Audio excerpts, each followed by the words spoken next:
Ninakusalimu kwa jina lipitalo majina yote, jina la Bwana wetu Yesu Kristo. Karibu katika mfululizo wa masomo ya kesha la asubuhi, leo ikiwa ni Juni 5 ya mwaka wa 2025. Tuombe. Lihimidiwe jina lako Baba yetu na Mungu wetu ketie mahali pasiri juu mbinguni. Tunakushukuru kwa ajili ya nafasi ya pekee ambayo umetupatia watoto wako wa kiume na wa kike asubuhi ya leo. Nafasi hii ya kuja kujifunza neno lako hakika ni nafasi ya pekee sana, nasi tunakushukuru kwa namna hiyo. Watoto wako tumekuja kwako kujifunza. Tunaomba Roho yako Mtakatifu aendelee kuwa pamoja nasi, akatuongoze, akatulinde na akatutakase, ukatusafishe dhambi zetu na ukatuandae kwa ajili ya ufalme wako. Hilo ombi letu katika jina la Yesu, amina. Mada ya leo inasema Kristo hufundisha mambo ya mbinguni. Imejengeka katika kitabu cha Zaburi ya 86:11. Na Mungu linasema, Bwana, unifundishe njia yako, nitakwenda katika kweli yako, moyo wangu na ufurahi kulicha jina lako. Kile ambacho katika mashauri ya mbinguni Baba na Mwana waliona kuwa ni muhimu kwa ajili ya wokovu wa mwanadamu kimefunuliwa kwa uwazi kabisa katika maandiko matakatifu. Kweli zisizo na ukomo za wokovu zimeelezwa kwa uwazi sana kiasi kwamba viumbe wenye ukomo wanaotamani kujua ukweli hawawezi kushindwa kuuelewa. Mafunuo ya Mungu yametolewa kwa ajili ya kuwafundisha katika haki ili waweze kumtukuza Mungu na kuwasaidia wanadamu wenzao.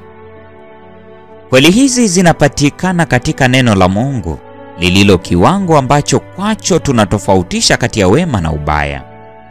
Utii kwa neno hili ndiyo ngao bora kwa vijana dhidi ya majaribu ambayo wanakabiliana nayo wakati wa kujipatia elimu. Kutoka kwenye neno hili wanajifunza namna ya kumheshimu Mungu na jinsi ya kuwa waaminifu kwa wanadamu, kwa furaha wakitimiza majukumu na kukabiliana na majaribu yanayowajia kila siku na kubeba mizigo yake kwa ujasiri. Kristo, mwalimu mkuu, alitafuta kujipatia akili za watu katika kutafakari juu ya mambo ya kidunia ili apate kuwafundisha mambo ya mbinguni.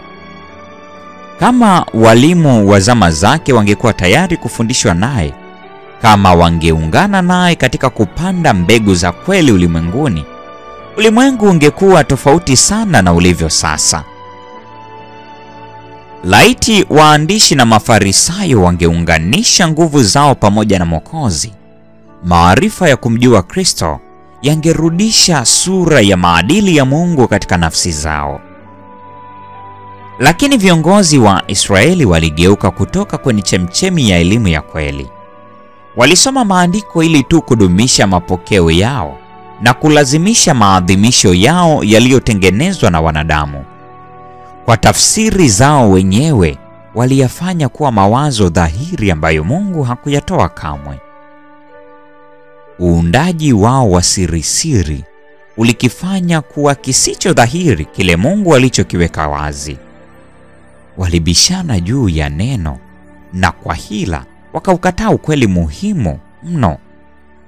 Neno la Mungu likapokonywa nguvu zake na roho za uovu zikaongoza mapenzi yao.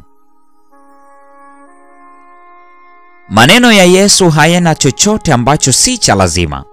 Mahubiri ya mlimani ni mafundisho ya ajabu, lakini ni rahisi sana kiasi kwamba mtoto anaweza kujifunza na kuyaelewa bila kupotoshwa.